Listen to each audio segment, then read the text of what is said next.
오늘은 데살로니가전서 1장 1절부터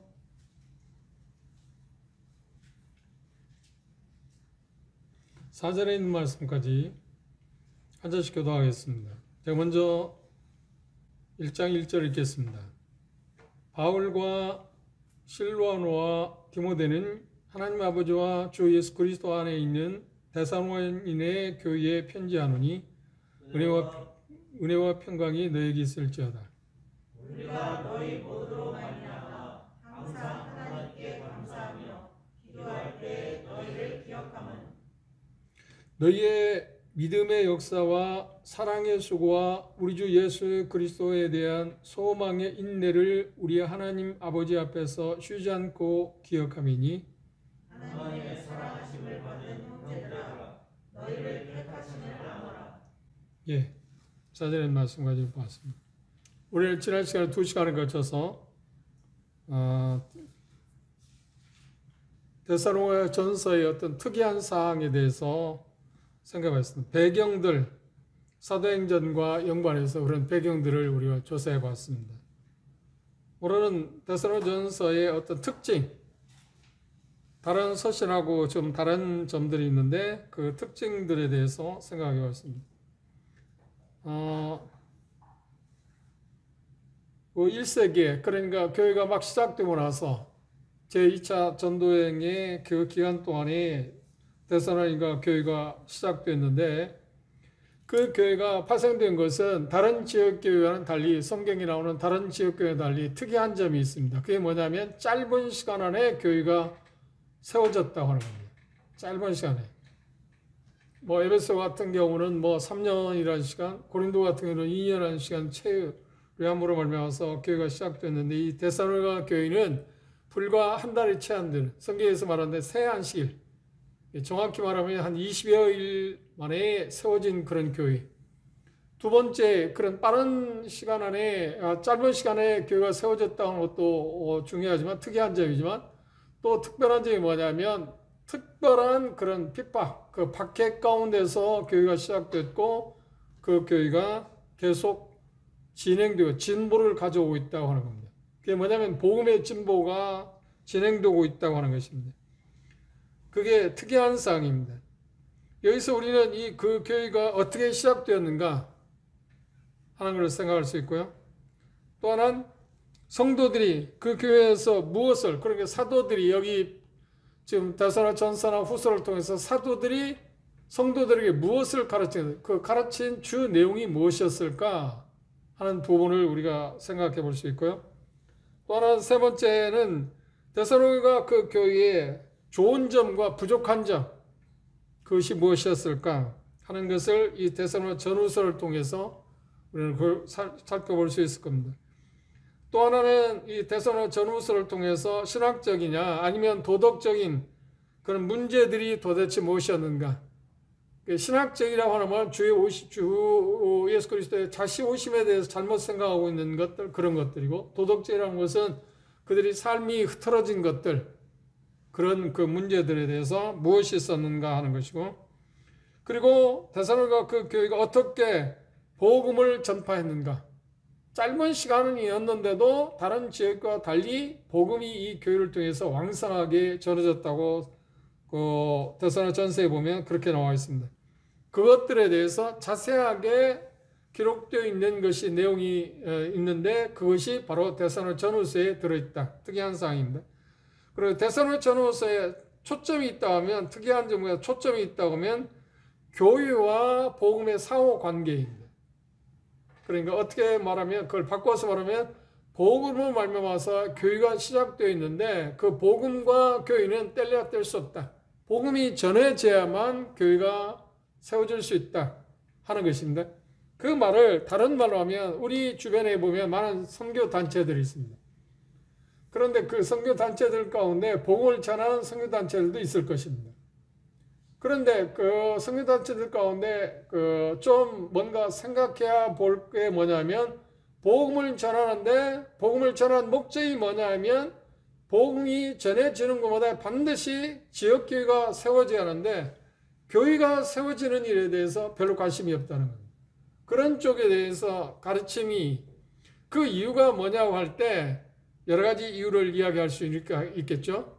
그런데 복음이 전해지는 곳마다 분명한 것은 뭐냐면 교회가 시작된다고 하는 겁니다.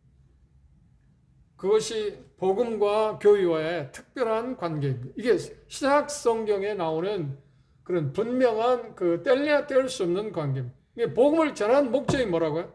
바울 사도는 내가 복음을 전하는 이유가 뭐냐면 교회를 세우기 위해서. 그 복음이 전해지는 곳마다 반드시 교회가 세워지는 겁니다.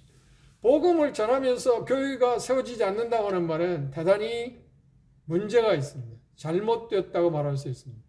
교회가 복음이 참다운 교회가 복음이 전해지면 반드시 거기에 수반되는 게 따라오는 게 뭐냐면 교회가 세워진다. 이게 특별한 상황입니다. 왜냐하면 이것은 누가 봐도 모든 시대 그리고 모든 사람에게 관계되는 일입니다. 그래서 전후서의 내용들은 우리 모두에게 시대를 초월해서 모두에게 해당된다고 하는 것을 우리가 생각해 볼 수 있습니다. 그것이 데살로니가전서의 후서에서 가장 특이한 사항입니다.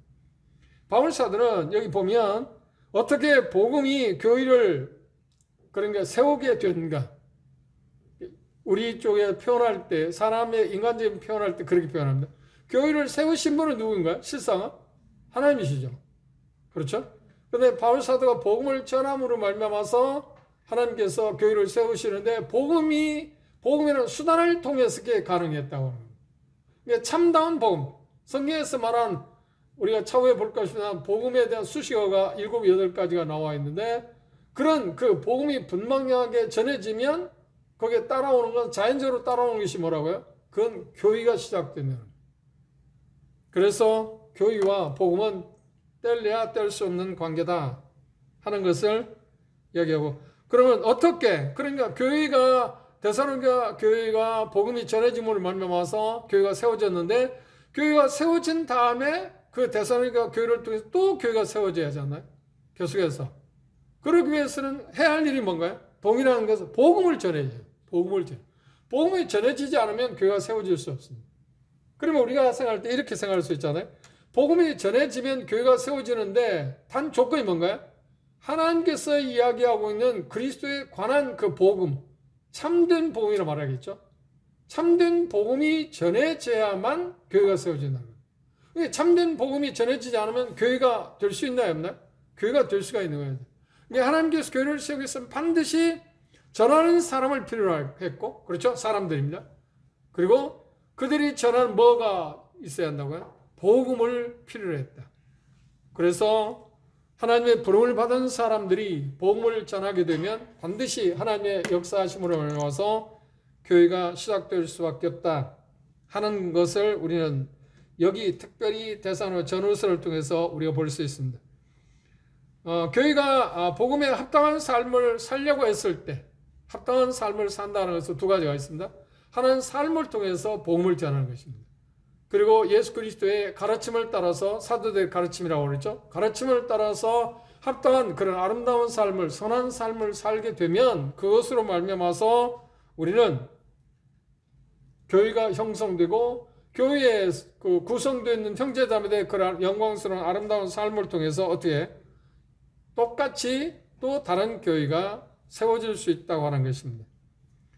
여기 뭐 구체적인 것은 다 이야기할 수 없고요. 이제 본론으로 들어가서 데살로니가전서에서 우리가 지난 시간에 본 것처럼 배경에서 본 것처럼 디모데를 통해서 데살로니가 지역의 상황을 파악하라고 했습니다. 그렇죠? 그래서 고린도에 갔을 때 약 2년이라는 시간 동안 그 고린도에 머물렀는데 그때 2년이라는 시간이 흘렀을 때 바울 사도는 지금 어디에 있었다고요? 고린도에 머물고 있었습니다. 그때 그 소식을 듣고 데살로니가 그 교회에 부족한 면 잘하는 점들을 나열하면서 그 잘한 점에 대해서 감사하고 또 고무시키고 격려하고 용기를 북돋아주고 부족한 점, 부족한 점, 그리고 뭔가 부족한 것뿐만 아니라 뭔가 잘못된 점, 그것들에 대해서 바로잡아야 할 이유가 있었기 때문에 이 서신을 썼습니다. 이 부분에 대해서 우리는 지난 시간에 우리가 생각해 봤기 때문에 그 면들에 대해서 참조해 주시기를 바랍니다. 그리고 여기 보면 이 지역교회는, 데살로니가 지역교회는 특별하게 세 가지 면에서 어려움이 있었습니다. 다른 지역과 다른 점입니다. 데살로니가 교회에 세 가지 어려운 점이 있었는데 그 첫째가 뭐냐면 박해가 너무 심했습니다.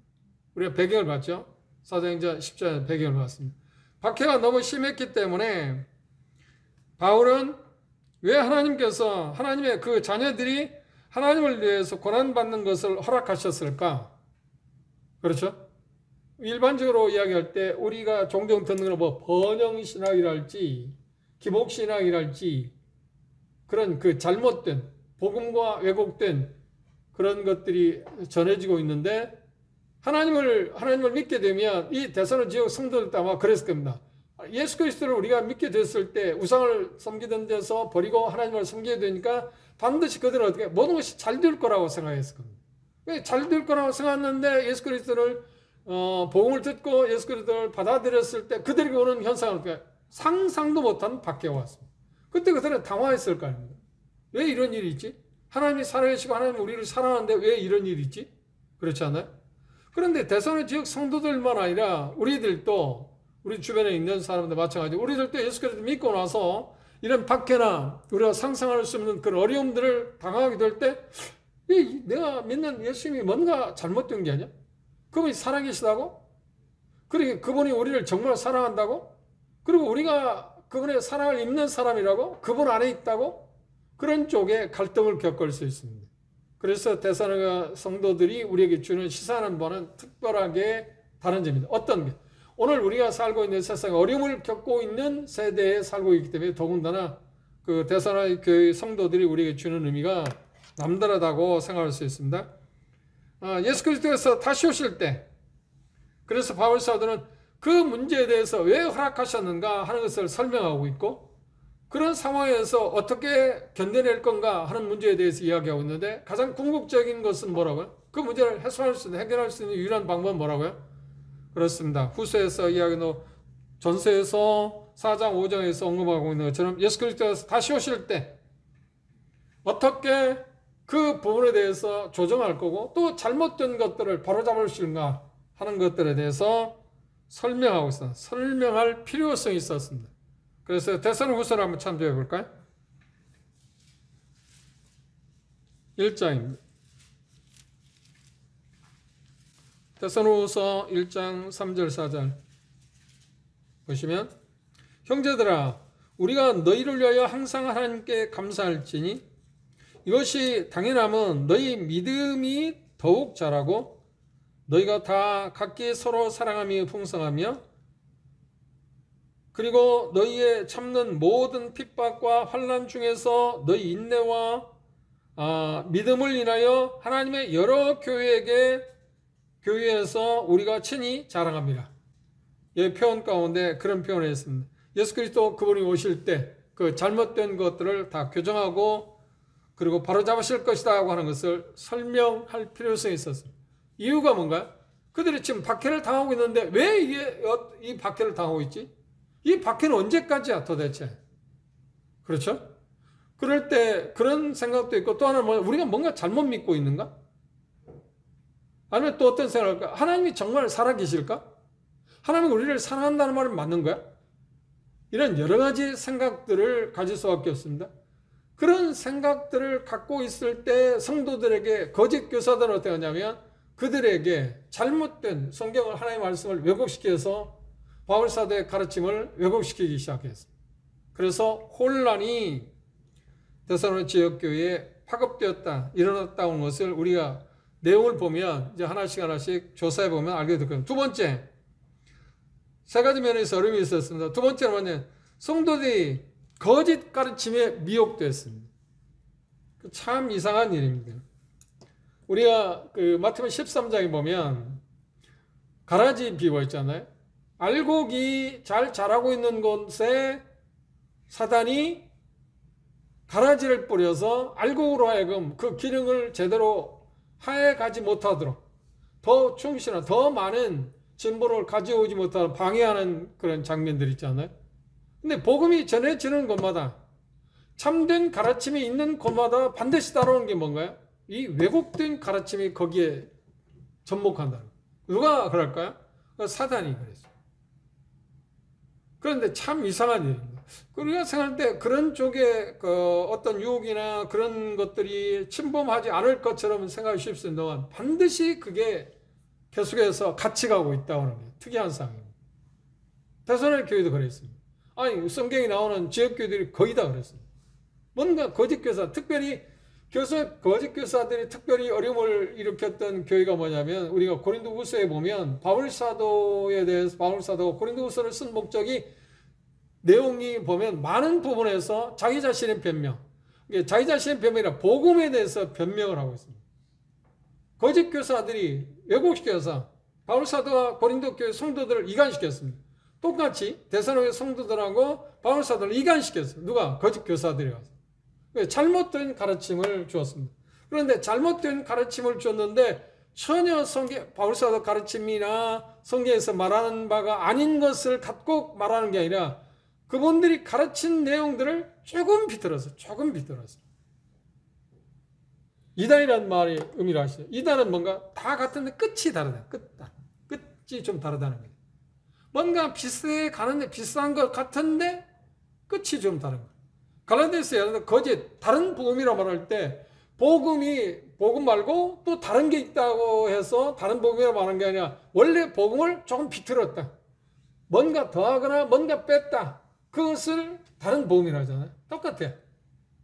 항상 거짓 가르침은 뭐냐면 원래 그 가르침에 그러니까 건전한 가르침이라고 말하겠죠. 거기에서 뭔가 좀 빼거나 뭔가 더하는 것입니다. 이게 거짓 가르침의 그런 거짓 교사들의 특성 가운데 하나입니다. 그런 것들에 우리가 현혹을 당하지 않아야 하는데 당할 수 있죠. 왜냐하면 비슷하잖아요. 전혀 엉뚱한 이야기하면 누가 속겠습니까? 그런 경우도 있고 또 하나는 우리 주변에 이단의 가르침을 하는 그 사람들이 넘어가는 사람 있잖아요.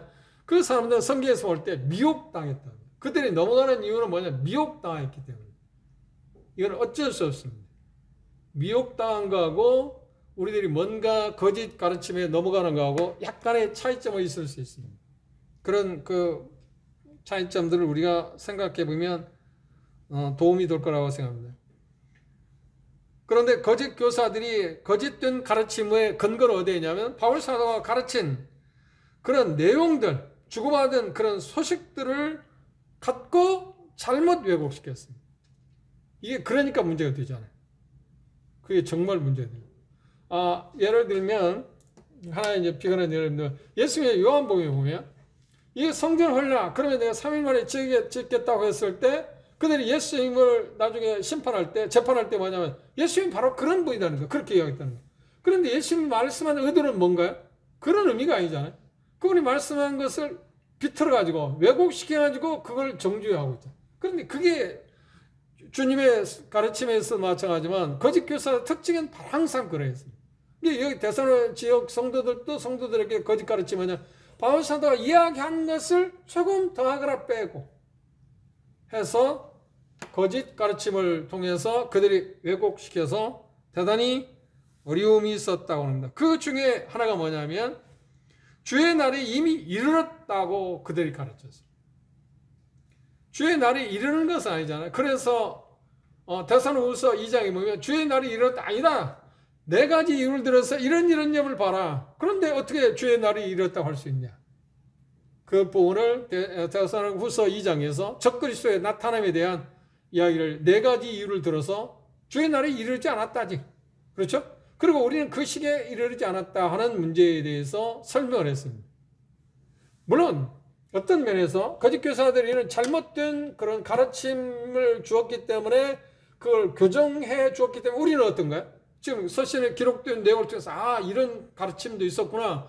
그리고 이런 가르침에 방어할 수 있는 게 이거구나 하고 우리는 그들을 통해서 배울 수 있잖아요. 그러니까 우리 쪽에서는 참 좋은 것이죠. 그러나 이 당사자들은 그 당시 1세기의 데살로니가 지역의 성도들은 대단히 얼마나 어려웠을 건가 하는 걸 생각합니다. 그런 부분들을 우리가 생각할 수 있습니다. 그래서 데살로니가후서에서 특별히 2장에서는 하나님의 종말론적 어떤 일정표에 대해서 언급을 하게 되어 있습니다. 우리가 그 부분에 자세한 것을 생각하기도 하고요. 특히 예수 그리스도의 재림 전에 있을 일들에 대해서 조금 전에 말씀드린 것처럼 데살로니가후서 2장에서는 4가지 이유를 들어서 설명을 했습니다. 그뿐인지 아닌가요? 그뿐인가요? 아니요. 데살로니가서 4장에서도 그 부분에 대해서 언급을 했고 특별히 5장에서 역시 언급을 했습니다. 그런데 데살로니가서 4장에 보면 데살로니가 성도들이 어떤 잘못된데 미혹을 당했느냐면 지금 현재 예수를 믿고 기다리고 있는 사람들 중에서는 좋은데 살아있는 사람 중에는 좋은데 문제가 없는데 이미 소천한 죽은 사람들 있잖아요. 그들은 어떻게 될 것인가? 주의 날이 이르렀다고 하면 이미 이르렀다고 하면 그들이 어떤 심판에서 면제를 당해도 죽음 가운데 이르렀으니까 그것 때문에 그건 갈등을 겪을 거 아닙니까? 그래서 데살로니가후서 4장에서는 살아나는 자나 죽은 자가 부활할 거고 살아난 자마다 함께 부활할 거라고 하는 것은 그래서 그들이 잘못된 것에 대한 것에 교리가 잘못 전해진 것에 대해서 교정하기 위해서 여전히 그 부분에 대해서 우리가 잘 알고 있는 것처럼 휴거 문제에 대해서 언급을 하고 있는 것도 볼 수 있습니다. 그런 내용들이 하나씩 전체 내용 가운데 들어있는 것을 우리는 바라볼 수 있습니다. 그 다음에 세 번째 가장 문제되는 것들이 있는데 세 번째가 뭐냐면 어려움이 있었는데 잘못된 가르침의 영향으로 인해서 또 하나 문제가 뭐냐면 그들이 일상적인 삶을 피해버렸습니다. 다시 말하면 직장 생활을 하지 않았습니다. 일하지 않았다. 그래서 그것을 말하는 규모 없는 삶을 살았다. 이게 우리에게 오늘 주어진 삶에 대해서 그들은 어떻게 하냐면 등한히 했다는 이유가 뭐냐면 주의 날이 이미 이랬다고 하니까 20세기가 2000이 흐른 지금에 와서 여전히 주의 오심이 가깝다고 말하는 사람의 특징이 뭔가요? 그들의 특징이 뭔가요? 그게 그들의 문제점입니다. 그런데 그것은 우리들도 생각해 봐야 합니다. 우리 주 예수 그리스도의 오심이 오늘일 수 있다고 우리는 믿고 있잖아요. 그러면 주님의 오심이 오늘일 수 있다고 믿을 때 우리는 어떻게 하는 거야? 오늘 주어진 일을 등한히 하는 것이 주의 오심을 대마하는 사람인가요? 아니요. 내게 주어진 일을 열심히 하는 것이 주의 오심을 기다리는 사람의 바른 자세입니다. 그게 성경의 가르침이에요. 그런데 항상 잘못된 가르침의 특징이 뭐냐면 주의 오심이 이르렀다고 언제 올 거라든지 이르렀다고 말하는 사람들 가르침의 집단들의 특징 개인도 마찬가지고 뭐냐면 일상생활을 등한히 해요. 자기 주어진 생활에 책임을 가져. 그리고 데살로니가 교회에서는 성도들에게 어떤 문제가 있었나요? 그것 때문에 그들은 일하지 않는 거야. 그래서 주변 사람들이 예수 믿는 저 사람들은 정말 형편없는 사람인데 그럼 왜 일하지 않느냐면 주님이 곧 오시는데 내가 왜 일을 하냐. 그런데 거기까지도 문제가 되는데 더 나아서 뭔가요? 그래서 믿지 않는 사람들에게 간증이 문제가 되고 복음을 전하는데 방해가 되지 않나요? 그리고 또 하나 뭔가요? 그래서 그들이 믿는 열심히 일하는 형제 자매들이 빌붙어 살라고 합니다. 자기 주어진 삶을 등한히 하고 그렇잖아요? 그게 얼마나 이게 난처한 일입니까? 자기만 어려움을 겪는 게 아니라 그렇게 사는 사람들을 통해서 복음이 가려지고요. 그렇죠? 지탄을 받죠. 믿지 않는 사람들. 자기의 주어진 삶을 등한히 하니까 그 사람들 볼 때 그들이 생각하는 그들이 믿고 있다는 예수님이 어떤 분인가? 일상생활을 무시하는 분이다. 일상생활을 자기에게 주어진 개인적인 삶에 대해서 일상적인 삶에 대해서 그러니까 현존한 삶을 무시하고 살아나오는 사람이라고 그런 분이라고 그들이 받아들일 거 아닙니까? 그런데 그 예수님을 어떻게 믿겠어요?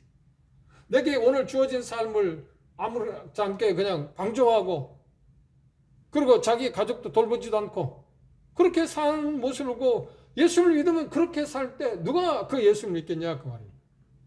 그죠? 이건 대단히 중요한 문제입니다.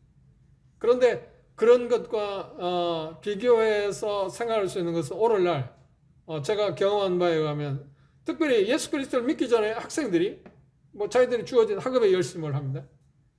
그런데 예수 그리스도 믿고 나서 잘못된 그 가르침을 받거나 어떤 잘못 생각하게 되는데 공부하는 것이 세상 일이라고 생각해요. 이혼화시켜요. 공부하는 것이 세상 일. 그러면 세상 일을 열심히 해야 하는 거야.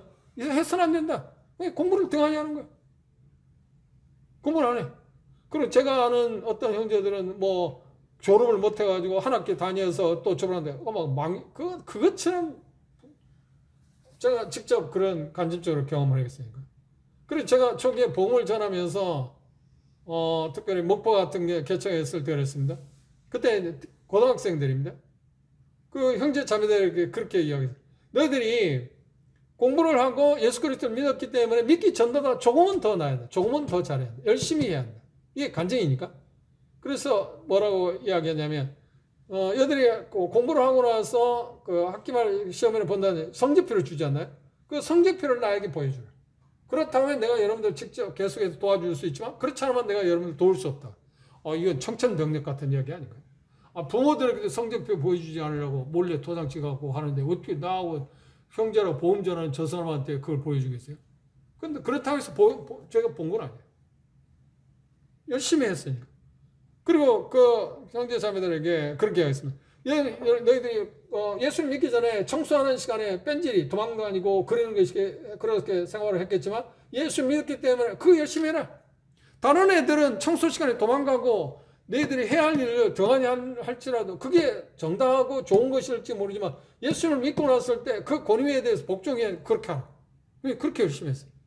그러니까 그것을 통해서 어떤 아이들은 그 반 친구들은 쟤들이 왜 이렇게 이상한 놈 됐네? 이상한 애들이 됐네? 그런 애들도 있지만 개죽은 같은 거예요.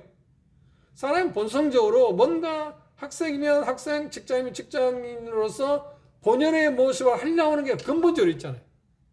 근본적으로 있어요. 정직하게 살려고 하는 거예요. 학생이면 열심히 공부하고 학생이 돈을 다 하고자 하는 말 본성적으로 있잖아요.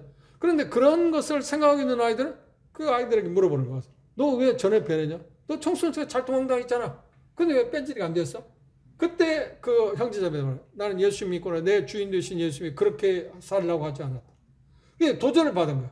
이게 도전을 받고 왜? 본인 성적으로 어떻게 나도 그렇게 살고자 하는 마음이 있는데 안 됐잖아요. 그런데 걔가 변한 걸 보고 어떻게 해? 그러면 네가 믿는 예수님에 대해서 나 듣고 싶다. 그리고 데려오고 그래서 결국은 교회가 형성돼 가는 그런 과정들을 봤습니다. 그런 것들은 일종의 직장인도 마찬가지입니다. 예수를 믿기 때문에 더 열심히 예수님의 오심을 우리가 기다리기 때문에 우리의 삶은 어떻게 해? 베드로전서 베드로후서에 있는 것처럼 주의 임하심에 대해서 성공할 때 말이야. 너는 그러면 그날 가까워져서 어떻게 살 거냐 할 때 거룩한 행실. 우리의 주어진 삶을 충실히 사는 것이죠. 그래서 데살로니가후서 3장은 일하기 싫거든 뭐라고요? 먹지도 말라. 그런 사람을 돕지도 마라. 이유가 뭔지 아세요? 잘못된 가르침인데 주의 오심에 이미 주의 날이 이르렀다고 생각해요. 이거 어처구니없는 거 아니에요? 그러니까 뭔가 제가 누누이 말씀드렸어요. 잘못된 가르침은 반드시 뭘 낳는다? 잘못된 삶을 낳습니다. 그래서 건전한 가르침이 그것 때문에 중요한 거죠. 건전한 가르침을 받아도 우리가 육신이 있기 때문에 그 바른 삶을 살아가는데 힘든데 잘못된 가르침을 받는데 어떻게 좋은 삶을 살겠습니까? 그 부분에 대해서 우리가 깊이 한번 생각해 봐야 합니다.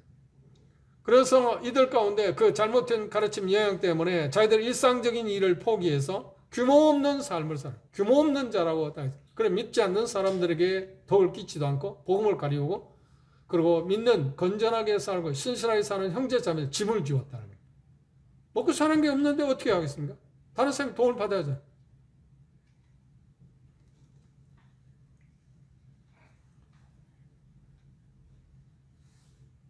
그래서 바울사들은 후서에서 자신의 가르침에 불순종하는 그 사람들에 대해서 엄히 경고하고 있습니다. 그 내용 가운데 하나를 볼까요? 데살로니가후서 3장을 봅시다.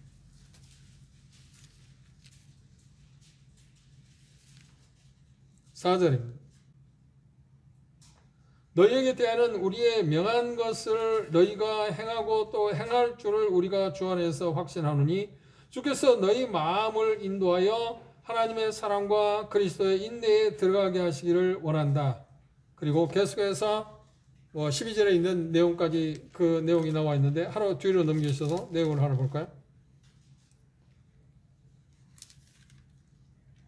6절에 보면 형제들아 우리 주 예수 그리스도의 이름으로 너희를 명하노니 그렇죠? 내가 여러분들 권한다는 건 예수님의 이름으로 명한다 그랬습니다. 그리고 여기 표현하기로 보면 규모 없이 행하고 우리에게 받은 유전대로 행하지 아니하는 모든 형제에게서 따라. 이 엄청난 경고예요. 그럼 그들을 도울 생각도 말고 그들과 함께 하지도 마라. 왜요? 복음에 방해하는 사람들이. 물론 그들 가운데 가짜도 있었을 겁니다. 그렇죠? 정말 거듭난 사람들이 이렇게 잘못된 가르침에 휩쓸릴 수도 있지만 믿는다고 하면서 그런 쪽에 휩쓸린 사람도 있었을 거라고 합니다. 그런 게 여하튼 어떻게 됐든 간에 그건 간증이 안 되죠. 그리스도의 복음을 방해하는 요소가 될 수밖에 없지 않나요? 그런 면들을 우리가 데살로니가 전후서를 통해서 내용 가운데 세 가지 가장 어려운 점이 있다고 그랬습니다. 그것의 첫 번째는 뭐라고 했다고요? 첫 번째, 박해가 너무 심했다. 그래서 그들 가운데는 자기들이 믿는 그 믿음에서 회의적인 태도도 갖기도 하고 믿음의 주 되시는 예수님에 대해서 오해할 수도 있고 그리고 자기들이 지금 당장 당하고 있는 일 때문에 자기들의 삶을 살아가는 일에서 어떻게 삶을 살아갈지 그런 쪽에 한계도 느꼈을 거고요. 그 다음 두 번째는 거짓 가르침에 미혹돼서 위험에 처해 있었다고 그랬습니다. 그 가운데 하나가 뭔가요? 조금 전에 이야기한 것처럼 주의 임하심이 이미 임했다. 그래서 그들이 일상적인 삶을 파괴하고 그래서 규모 없이 행하는 사람들 때문에 데살로니가 지역교회에 참 좋은 점이 많았지만 이런 부족한 점이 아니라 이렇게 버려야 할 특별한 경고를 받아야 할 그런 문제도 데살로니가 교회에 있었다. 이것은 오늘날 우리에게 있어도 일어날 일들입니다. 앞으로도 일어날 일입니다. 그걸 구체적으로 하나씩 우리가 살펴보면 우리의 문제하고 그들이 문제하고 같다 오는 것을 볼 수 있을 겁니다. 2000년에 일어나는 일이 오늘 우리에게도 얼마든지 일어나고 있습니다. 일어날 것이고 이미 일어나고 있습니다. 그렇죠? 그런 부분들을 통해서 우리가 예방할 수도 있고 또 치료할 수도 있고 그들은 그런 문제가 있을 때 어떻게 해방할 그 문제에 대해서 치료를 받는 치료의 방법은 도대체 뭔가 하는 것도 배울 수도 있고요. 그러면 이제 1장 1절로 돌아와서 서론적인 부분을 보십시다. 1장 1절에 이렇게 말했습니다. 바울과 실라노와 디모데는 하나님 아버지와 주 예수 그리스도 안에 있는 데살로니가인의 교회에 편지하노니 은혜와 평강이 너에게 있을지어다. 그런데 데살로니가 지역의 성도들에 대해서 여기 특이한 말을 썼습니다. 뭐라고 했나요? 그들이 여기 보면 그리스도 안에 있는 사람들, 그리스도 안에 있는 사람입니다. 그리스도 안에 있는 사람이라고 표현했습니다.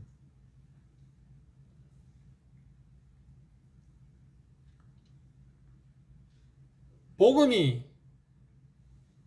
바울사도 실라노 디모데를 통해서 데살로니가 지역에 전해짐으로 말미암아서 몇 주 동안?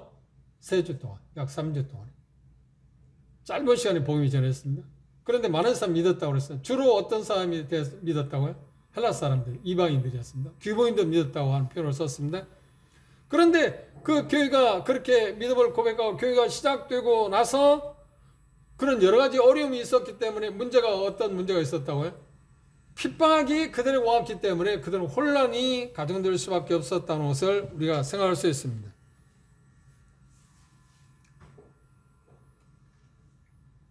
복음으로 데살로니가 지역교회는 시작되었습니다.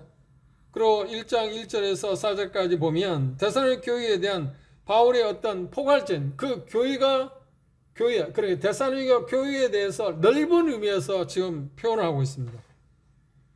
그것들에 대해서 뭐라고 표현했냐면 첫째, 여기 보면 1장 1절 하반절에 보면 교회와 하나님, 그러니까 데살로니가 그 교회는 그러니까 믿는 데살로니가 지역에서 예수를 믿는 형제 자매들은 뭐라고요? 하나님과 주 예수 안에 있는 하나의 공동체다. 그리스도 안에 있는 공동체라고 하는 표현을 썼습니다. 하나님과 예수 안에 있다고, 그리스도 안에 있다고. 왜 이 말을 했을까요? 그들이 지금 핍박하는 말면서 어려움을 겪고 있기 때문에 그들을 격려하고 용기를 주고 안정, 그다음 확신, 흔들리지 않고 견고하기 위해 살 수 있는 게 뭐냐면 여러분들이 그리스도 안에 있는 사람입니다. 그리스도 안에 있다는 말은 뭔가요? 그 어떤 것도 흔들릴 수 없다고 하는 얘기예요. 그 어떤 것도 흔들릴 수 없다. 유동시킬 수 없다. 그것을 심어줘야 할 필요성이기 때문에 그들의 신분에 대해서 말할 때 여러분은 그리스도 안에 있는 사람들입니다 라고 말했어요. 우리는 어디에 있는 사람들인가요? 우리도 그리스도 안에 있는 사람. 뭘 통해서? 복음으로 말미암아서. 그래서 어떤 누구도 우리를 흔들 수가 없습니다. 그것을 우리 마음가운데 믿고 신뢰하는 게 대단히 필요합니다. 그런데 이 말을 할 수밖에 없었던 이유가 뭐냐? 그들은 핍박으로 말미암아서 엄청난 박해로 말미암아서 그들은 그리스도 밖에 있는 사람이라고 생각할 수 있는 그런 환경이 있었기 때문에 바울사는 특별히 그들에 대해서 표현할 때 그리스도 안에 있다고 하는 말을 썼습니다.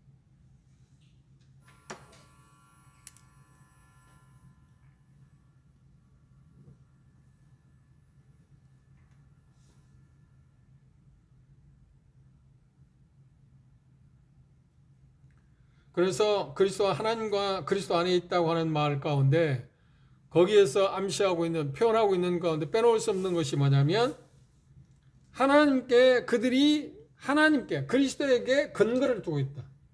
그렇죠? 너희들의 뿌리는 어디에 있느냐? 그리스도에게 두고 있다. 그러면 그리스도를 흔들 수 없다고 하면 그들도 흔들 수 있나요? 그렇죠. 그리스도를 흔들 수 없다면 그들도 흔들리지 않고 그리스도가 견고하다면 그들도 어떻게 해요? 그들도 견고할 수밖에 없어요. 왜? 그리스도 안에 있기 때문이라고 이야기를 하고 있습니다. 그리고 또 하나는 하나님과 그리스도 안에 있다는 말은 뭐냐면 여러분들이 데살로니가 지역 성도들은 형제 자매들은 하나님께서 창조했다. 하나님께서 여러분들을 새롭게 빚었다는 겁니다.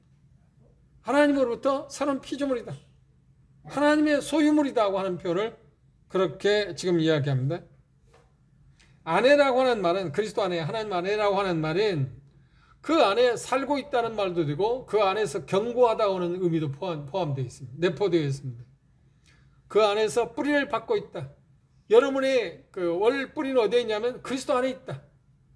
하나님께서 창조했고 그렇죠. 세웠고 그 다음에 예수 그리스도 그분 모든 것의 주인 되시는 그분이 여러분들을 지금 붙잡고 계시다. 그리고 여러분들은 견고하다. 어떤 것도 여러분들을 망치거나 해치지 못할 거다. 하는 표현을 이렇게 지금 이야기하고 있습니다. 교회의 생명의 원천이 어디에 있다고요? 유일하신 하나님께 있습니다. 그래서 마태복음 16장에서 예수님 말씀하신 내가 교회를 세울 건데 그 교회는 음부의 권세가 어떻게 나가요? 도대체 어떻게 할 수 없을 거다. 그것을 다시 한번 이야기하고 있습니다. 그런데 그 메시지를 들을 때, 이 사실을 듣게 될 때, 지금 우리하고는 좀 다른 양상일 수 있는데, 엄청난 핍박과 그들이 지금 내가 갖고 있는 믿음이 지금 지탱할 수 있을까, 제대로 갈 건가, 안 갈 건가 하는 것에 대해서 흔들리고 있을 때, 이 메시지를 들을 때, 이 사실을 볼 때 어떻게 해요? 그들이 얼마나 유한이 됐어요? 아, 그 누구도 우리를 해칠 수 없구나. 어떤 박해, 어떤 것도 해칠 수 없구나. 그리고 그 말은 결국은 어떨까요? 그것들은 지나갈 거고 결국은 어떨까요? 우리는 승리할 거다. 우리는 궁극적으로 우리는 승리할 거다. 하는 것들을 그들에게 심어주기 위해서 지금 바울사들은 그들이 하나님과 그리스도에게 안에 있다고 하는 이야기를 했습니다. 교회가 하나님과 그리스도 안에 있다고 하는 표현은 여기 보면 어떤 것으로 이야기했는가요? 이제는 무엇으로 표현했는가요? 갓 태어난 교회가 박해를 받고 있기 때문에 그렇죠. 얼마 동안에 복음이 전해졌다고요? 약 3주 동안입니다. 새 일이라는 표현을 썼습니다. 그래서 그들이 느끼는 불안함. 근데 우리가 제대로 갈 건가? 우리가 제대로 교회를 형성할 수 있을까? 그리고 제대로 하나님의 영광을 살 수 있을까? 다시 말하면 자기들이 갖고 있는 그 믿음을 지탱할 수 있을까? 이런 어려움 가운데 우리가 삶을 계속 살아낼 수 있을까?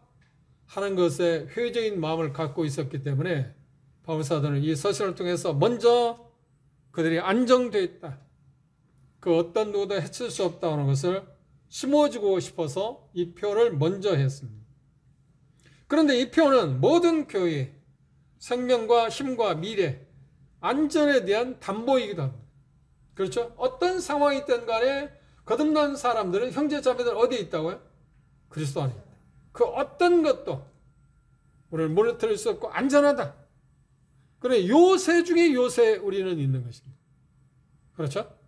우리의 삶 가운데 우리가 곧 틀어지거나 또 아니면 곧 뭔가 잘못될 것 같은 그런 생각이 있을 때마다 그것들은 외부에서 오는 어떤 힘, 물리적인 힘일 수도 있고 박해라고 표현할 수 있습니다. 그리고 내부에서는 어떤 그런 뭐 분열이나 여러 가지 있을 수 있습니다. 그럼에도 불구하고 교회는 어때요?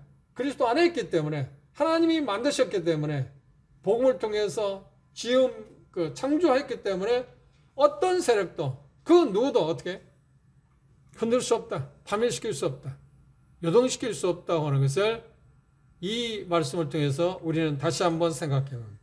그래서 우리가 교회의 한 지체가 되었다고 하는 것, 그리스도 안에 있다고 하는 것, 하나님의 새롭게 창조되었다고 하는 것, 그리고 어떤 지역교회 하나의 지체가 되었다고 하는 것, 그것에 대한 안정성, 그리고 그 영원성, 미래에 대한 보장도 되는 거니까 그것을 이 말씀을 통해서 우리가 생각하게 될 때 우리는 위로를 받을 수 있습니다. 그리고 보면 그들에 대해서 뭐라 했네? 그리스도 안에 있는 하나님 아버지와 주 예수 그리스도 안에 있는 데살로니가 지역 성도들에게 뭐라고 했나요? 은혜와 평강이 있기를 원한다. 은혜는 뭐냐? 받을 자유 없는 사람 베푸시는 거죠. 그것은 그 은혜로 하면서 여러분들이 교회에 그러니까 성도가 되었지만 형제 자매도 되었지만 그 은혜는 지속적으로 여러분들을 도울 거다. 그렇죠? 그렇죠? 이게 대단히 중요합니다. 그 은혜. 여러분들이 어떤 받을 자격이 없는 사람인데도 구원을 받은 것처럼 구원시킨 것처럼 구원 안에 그리스도 안에 들어오게 한 것처럼 앞으로도 계속 그 은혜를 베푸실 거다. 그 은혜가 여러분이 임할 것이고 있어야 할 거고 그 다음 또 뭐라고 하네? 평강이라고 했습니다. 이 평강은 하나님과의 갈등이 해소되었다. 화해되었다. 그것에 대해서 무난 인사로서 표현했습니다. 그런 것이 여러분에게 계속 있어지기를 원한다고 이야기했습니다. 그 다음 두 번째 보면 2절에 그렇게 말했습니다. 2절 본문에 보시죠. 우리가 너희 무리를 인하여 항상 하나님께 감사하고 기도할 때 너희를 말하면 교회는 믿음으로 사랑과 소망으로 구별되는 어떤 공동체라고 지금 1장 3절에서 이야기하고 있습니다. 바울 사도는 이 데살로니가 지역 성도들에 대해서 하나님께 감사하고 있습니다. 두 번째 뭔가요? 기도 가운데 그들을 말하고 세 번째 하나님 앞에서 쉬지 않고 그들을 기억한다고 했습니다. 바울 사도가 특별히 데살로니가 지역 성도들의 애정을 가졌던 건 뭔가요? 막 복음을 전하고 나서 3주 만에 피할 수밖에 없는 상황이었기 때문에 그들에 대해서 정말 자녀를 막 오늘날 우리로 말한다면 자녀를 막 해산하고 나서 전혀 돌볼 수 없는 상황에서 자녀를 떼어놓고 나온 어머니 심정이라. 그래서 항상 생각했어요. 정말 조바심을 갖고. 그렇죠? 이 교회는 어떻게 될 건가? 이 성지자는 어떻게 할까? 도울 수 있는 마음이 있는데 그런 환경은 되지 않고. 그래서 그들을 생각할 때 세 가지를 생각했습니다. 뭘 생각했다? 첫째, 하나님께 그들에 대해서 감사해요. 왜요? 디모데를 통해 소식을 들었잖아요. 참 잘 자라고 있다. 아름다운 열매를 맺고 있다. 그 환경 가운데서 잘 자라고 있고 그뿐만 아니라 복음이 견고하게 뿌리를 내리고 있을 뿐만 아니라 어떻게 더 나아가서 그들이 계속 복음을 전하고 있다는 소식을 접했기 때문에. 두 번째로 하는 게 기도 가운데 그들을 항상 말이에요. 바울 사도의 기도 가운데 항상 데살로니가 지역 성도들을 생각하고 기도했다는 겁니다. 세 번째는 어떤 게 있었나요? 하나님은 쉬지 않고 그들을 기억했어요. 이게 대단히 중요한 것입니다. 한번 생각해 보시죠. 여러분들 용인교회에서 다른 형제 자매들을 쉬지 않게 기억하는 사람이 있나요? 누군가가 계속해서 날마다 생각하고 있다는 말은 뭔가요? 정말 그를 사랑한다는 말 아닌가요? 그에 대해서 정말 관심이 있다는 말 아닌가요? 바울 사도는 지금 데살로니가 성도들에 대해서 항상 자기 마음에서 그들을 생각하고 있었어요.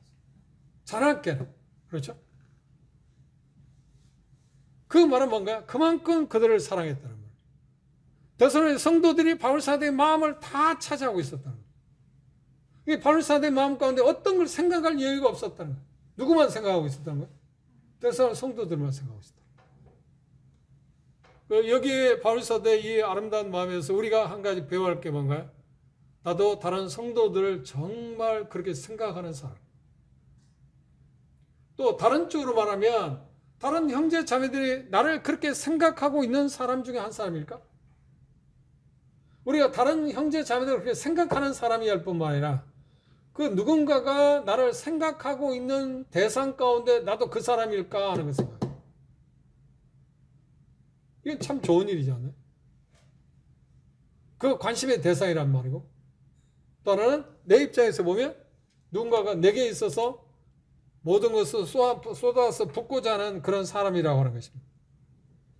우리는 누군가를 깊이 생각할 때 중요한 건 뭔가? 하나님께 감사하게 되고 또한 그들을 위해서 어떻게?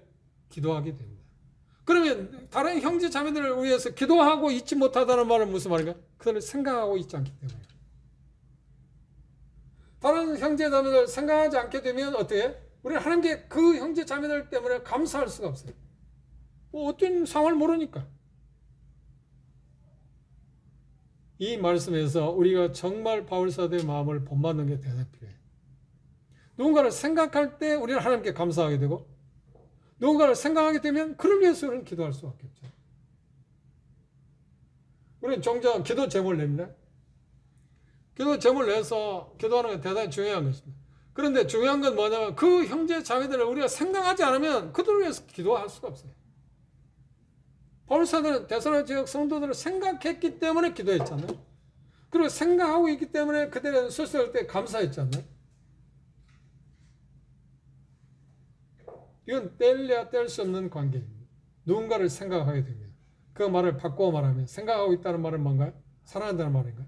사랑이 되면 그를 위해서 기도할 수밖에 없고 그리고 그 때문에 그 형제 자매들 때문에 나는 하나님께 감사하는 겁니다. 하나님께 감사한 이유는 뭔가요? 여기 다음 시간에 볼 것입니다. 믿음의 역사, 사랑이 쓰고 소망의 인내가 그대로 있었기 때문에 놀라운 변화가 다른 지역교회 에베소 교회가 참 좋은 교회로 나타났는데 그 지역교회는 그런 표현이 없습니다. 골로새 교회는 이 세 가지가 있었습니다. 믿음의 역사, 사랑이 쓰고 소망의 인내가 있었습니다. 그런데 특별히 이 세 가지 것 중에 우리는 고린도 13절 사랑하고 있잖아요. 믿음, 소망, 사랑 이 세 가지 항상 있습니다. 그 중에 제일은 사랑이다. 그러니까 신앙의 성숙도에 그 교회가 얼마나 아름다운 교회냐 성경적인 교회냐 아니냐 하는 건 뭘 판가름하냐면 이 말씀에서 본다면 믿음의 역사가 있고 사랑의 수고가 있고 소망의 인내가 있는 교회여야 한다는 것입니다.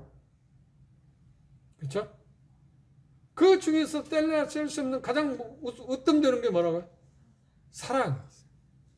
그게 성경적인 교회의 아름다운 목표예요. 근데 뭐 우리가 뭐 여러 가지 거기에 부수적으로 뭐 복음을 전한다든지 뭐 한다든지 뭐 여러 가지 이야기할 수 있잖아요. 그런데 그것보다는 이 원론적인 그 부분에서 우리는 교회 목표를 설정하고 내 개인의 삶의 목표도 그렇게 설정하는 게 지혜라고 나는 생각합니다. 그렇죠? 그런 것들이 있었기 때문에 하나님께 감사했어요. 그런데 그런 것들을 어떻게 들었나요? 그들이 생각했기 때문에. 그렇죠? 그 부분들에 대해서 우리들도 이 시간에 한번 바울사도의 그 마음 심정을 생각하면서 나도 내 마음 가운데 다른 형제 자매들을 누군가를 생각하고 있는가? 생각하게 되면 기도하게 될 거고 기도하게 되면 생각하게 되면 자연스럽게 그 형제 자매들 때문에 하나님께 감사하게 될 거다. 이것이 오늘 이 본문에서 특별히 우리의 삶 가운데 적용해야 할 그런 일들 가운데 하나라고 생각합니다. 성도들의 그러니까 믿는 형제 자매들의 건전한 참 건전하다, 선하다, 아름답다, 균형 잡혔다고 이야기할 때 특별히 기억할 것은 이 세 가지 기독교적인 은혜입니다. 세 가지가 뭐라고요? 첫째, 믿음 문제입니다. 두 번째 뭐라고요? 사랑 문제입니다. 세 번째는 뭐라고요? 소망입니다. 그런데 그 수식어가 있습니다. 첫째, 믿음에 대한 뭐라고요? 역사가 있다. 믿음을 뭔가 하는 게 있다. 그리고 사랑에 대한 뭐가 있다고요? 수고가 있다. 그리고 인내에 대한 그 소망에 대해서는 뭐가 있어야 한다고요? 인내가 있다. 그건 같이 연결되어 있습니다. 믿음에는 뭐가 있다? 뭔가 하는 게 있고요. 사랑에는 뭐가 있다? 희생하는 게 있어야 하고요. 소망에는 뭐가 따라야 한다고요? 당연히 인내가 따라올 수밖에 없다. 이 세 가지 기독교의 가장 중요한 세 가지 항목, 덕목, 은혜라고 이야기할 수 있습니다. 그것은 다음 시간에 그 부분에 대해서 생각해 보도록 하겠습니다. 오늘 말씀을 정리하면 데살로니가 지역의 특이한 사항이 뭐라고 했나요? 그들은 특별한 박해를 받고 있습니다. 그리고 바울 사도의 마음 가운데 모든 그 생각이 데살로니가 지역 성도들에게 꽂혀 있었는데 떠날 수가 없었는데 이유가 뭐라고요? 복음을 전한 지 3주 만에 떠나왔기 때문에 그들을 어떻게 할 수 있는 상황이 아니었기 때문에 그 교회에 대해 특별한 애착을 가졌습니다. 초기에 전국의 모임들이 그렇게 많지 않았을 때입니다. 그런데 제 교우는 김제 대천 교회가 있습니다. 거기에 그 다른 지역교들도 그 당시 여러 가지 어려움을 겪었습니다. 그런데 그 교회가, 지역교회가 정말 핍박이 많았어요. 그리고 심지어 어떤 핍박까지 있으냐, 그런 일이 아마 초유였을 거라고 생각해요. 제가 알기로는 믿지 않는 자매 오빠인데 그 오빠가 잘못 생각하고 믿는 사람들에서 잘못 생각해가지고 뭐 그런 것 보이는 일도 없습니다. 그래 잘못 생각해가지고 이 사람들이 모르는 게 없애버려야 한다고 해서 총알집이 했는데 총알집 불을 질렀어요. 얼마나 상상도 못할 일이잖아요. 다 타지는 않았어요. 빨리 껐으니까 다행히. 만약 불 탔으면 어떻게 되겠어요? 어렵게 집을 하나 사가지고, 그러니까 총알집을 하나 사가지고 개조해가지고 모였거든요. 장소에 모였어요. 그런데 그런 사태가 벌어요. 여러분들 그런 말 들어봤나요?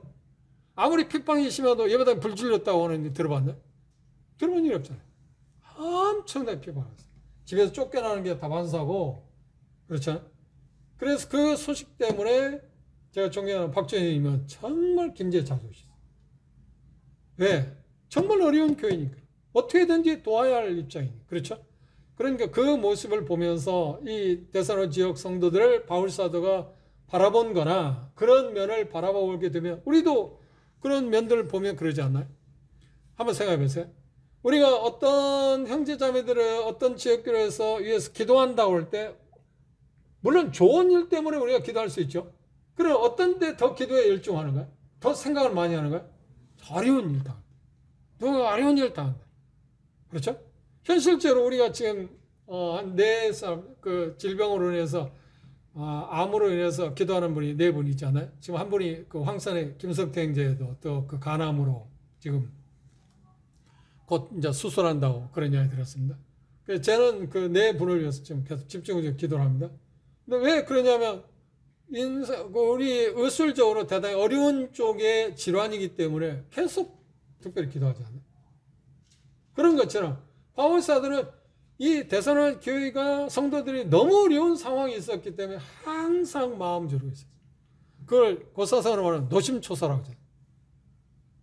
그런데 차후에 팀원들을 통해 소식을 듣고 나서 위로를 받았어요. 안심했어요. 얼마나 힘들었겠어요. 시간이 지금 고린도에 가서 2년 후에서 그 소식을 들었으니까 얼마나 마음 가운데 애탔겠습니까?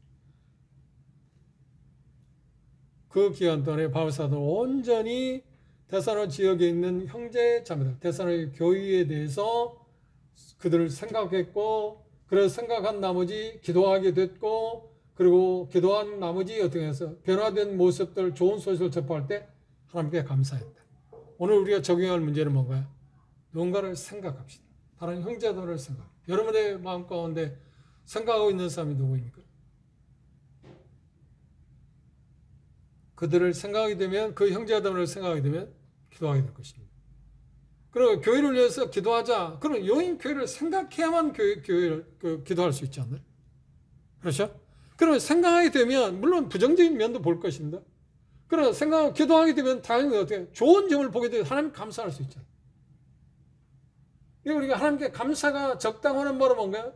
교회나 어떤 개인에 대해서 생각하는 게 없기 때문이고, 또 하나는 뭔가요? 감사가 없다는 이야기는 뭔가요? 그들 위해서, 교회를 위해서 기도하지 않기 때문에 그렇다는 것을 우리는 이 말씀을 통해서 생각할 수 있습니다. 오늘 이 본문을 통해서 우리가 적용해야 할 가장 중요한 누군가를 생각합시다. 나는 지금 누군가를 생각하고 있는가? 여러분 마음 가운데. 그렇죠?